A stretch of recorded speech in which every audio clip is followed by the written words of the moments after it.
Praise the lord.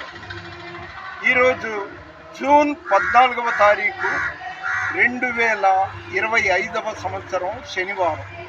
అంటే ప్రతి నెల 2వ శనివారం కూచిపూడి పక్కనున్న మొవ్వ అక్కడ పరిశుద్ధ రాజు అయ్య గారు పిలిపయ్య గారి ద్వారా ఉదయం నుండి మధ్యాహ్నం 2-3 ఆ ప్రాంతం వరకు ఉపవాస ప్రార్థన జరుగుతుంది. నేను విశాఖపట్నంలో పరిచర్య చేస్తున్న పాస్టర్ రాజారావు గారు మేమిద్దరం కలిసి వచ్చాము. ఎందుకంటే పామరు నుండి ఈ కూచిపూడి వరకు దారి మరీ గందరగోళంగా దిగుడుగా ఉంటుంది, ప్రయాణం చేయలేము. మళ్ళీ చెప్తున్నాను, ఈరోజు జూన్ 14వ తారీఖు 2025వ సంవత్సరం శనివారం ఉదయం 11 గంటల ప్రాంతంలో ఇక్కడికి వచ్చామన్నమాట. ఏసే జవాబు అనే ప్రాంగణానికి. మహిమ పునరుత్థానుడనా యేసయ్యా, మరణము గెలిచి బ్రతికించితివి నన్ను.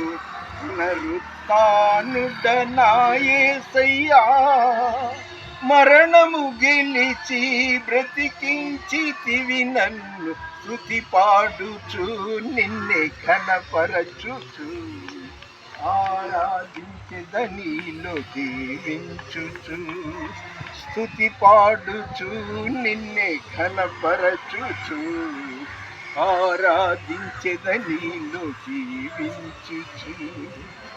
నే ముందెన్నడు వెళ్ళని తెలియని మార్గం నాకు ఎదురాయనే. నీ ముందెన్నడు వెళ్ళని తెలియని మార్గము నాకు ఎదురాయనే.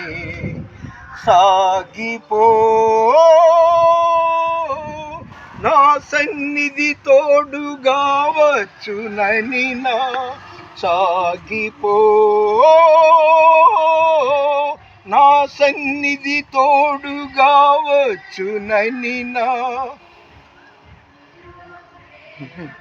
పరిశుద్ధాత్ముడే నాకు నడిపించెనే. స్తుతి పాడుచు నిన్నే ఘనపరచుచు ఆరాధించెదనిలో జీవించుచు. పునరుత్థానుడనా యేసయ్యా, మరణము గెలిచి బ్రతికించితివి నన్ను. స్తుతి పాడుచు నిన్నే ఘనపరచుచు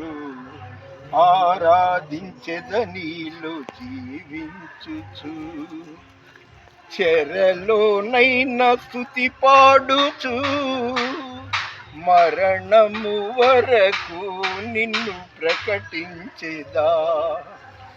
చెరలోనైనా స్తుతి పాడుచు మరణము వరకు నిన్ను ప్రకటించెదా. ప్రాణమా ఊపిరి నాలో ఉన్నంత వరకు యేసు మేఘాలపై త్వరగా రానుండగా నిరీక్షణ కోల్పోకు నా ప్రాణమా.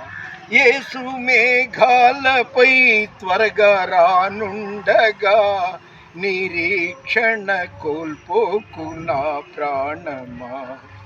స్తుతి పాడుచు నిన్నే ఘనపరచుచు ఆరాధించెదనిలో జీవించుచు.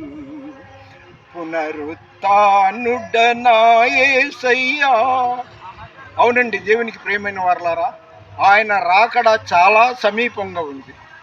కాబట్టి యుద్ధాలు, కరువులు మొదలైపోయింది. కరోనా ఒకసారి వచ్చింది, పర్వాలేదు, ఇక అంతా సద్దుమణిగింది అనుకుంటే మళ్ళీ వచ్చింది.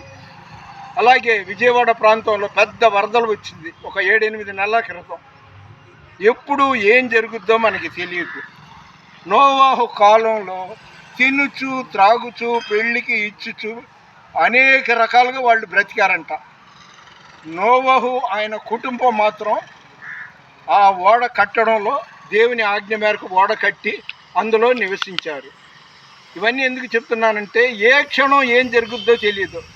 మొన్న ఒక 4 రోజుల క్రితం విమాన ప్రమాదం, దాదాపు 250 మందో ఎంతోమంది చనిపోయారు. ఒక్కడు దేవుని చిత్తం, ఒక్కడు బ్రతికాడంట. అది వాళ్ళు ఊహించుంటారా?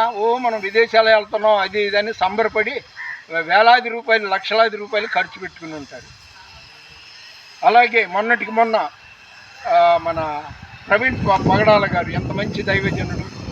ఏం జరుగుద్దో, ఎప్పుడు జరుగుద్దో, ఎలా జరుగుద్దో మనకి తెలియదు. అప్రమత్తులై ఎడతెగక ప్రార్థన చేసుకుందాము, ప్రార్థనలో గడుపుదాము, ఎడతెగక ప్రార్థన చేయమని బైబిల్లో ఉంది. యెషయా 43వ అధ్యాయం 2వ వచనంలో నీవు అగ్నిలో నడిచినను కాలిపోవు అని వాక్యం ఉంది. అది ఎవరు? నువ్వు, నేను. ఈ వీడియో చూస్తున్నా మిమ్మల్ని నేను చెప్తున్నా, మనం దేవునిలో ఉంటే అగ్నిలో నడిచినా కూడా కాలిపోము అనేసి దేవుని వాక్యం సెలవిస్తుంది. ఒక చిన్న బిట్ పాడేసి ముగిచ్చేస్తాను. అదేంటంటే, జలములలో బడినే వెళ్ళినా అవి నా మీద పారవు, జలములలో బడినే వెళ్ళినా అవి నా మీద పారవు, అగ్నిలో నేను నడచినను జ్వాలలు నన్ను కాల్చజాలవు, అగ్నిలో నేను నడచినను జ్వాలలు నన్ను కాల్చజాలవు, నేను వెళ్ళే మార్గము నా యేసుకే తెలియును, శోధింపబడిన మీదట నేను సువర్ణమై మారేదను. అవునండి, భయంకరమైన శోధనలో ఉన్నా ఒక్కడిని, ఒంటరిగా ఉన్నవాడిని అపవాది ఎలా పడగొట్టాలా అని చూస్తుంటాడు. నేను ఈ మాటలు ముగిస్తున్నాను. నాతో పాటు వచ్చిన, నాకంటే చిన్న వయసు అంటే సగం వయసు ఉంటుంది, రాజారావు గారు. ఆయన గురించి, వాళ్ళ అమ్మగారి ఆరోగ్యం గురించి మీ ప్రార్థనలో జ్ఞాపకం చేసుకోండి. రాజారావు గారు అంటే ఆయన విశాఖపట్నం, వైజాగ్ ఆ ప్రాంతాల్లో ఎక్కడో పరిచయం చేస్తున్నారు. వాస్తవానికి ఆయన కృష్ణా జిల్లా ఈ ఆకునూరు ఆ ప్రాంతానికి నివాసి అన్నమాట. సరే, మన వినికిడిలో దేవుడి కొన్ని మాటలు దీవించునుగాక. మళ్ళీ చెప్తున్నా, ఏసే జవాబు అనే ప్రాంగణం ఆ కాంపౌండ్లోకి నేను రాజారావు గారు వచ్చాము. అది పాస్టర్ పరిశుద్ధ రాజు గారు, ఆయన తమ్ముడు పాస్టర్ ఫిలిప్ గారు నిర్వహిస్తున్నారు. 2:30-3:30 వరకు ఇక్కడ జరుగుతుంటుంది. ఆ తర్వాత 3:30కి ఇక్కడ ప్రేమ విందు అయిన తర్వాత మేము విజయవాడ వెళ్ళిపోతాం. దేవుని పరిచర్యలో మీ రత్నం ఫ్రాన్సిస్ అన్నట్టు దయచేసి లైక్ చేయండి, షేర్ చేయండి, సబ్స్క్రైబ్ చేయండి. మన వినికిడిలో దేవుడి కొన్ని మాటలు దీవించును కాక. దేవుని పరిచర్యలో మీ Ratnam Francis. God bless you. Amen.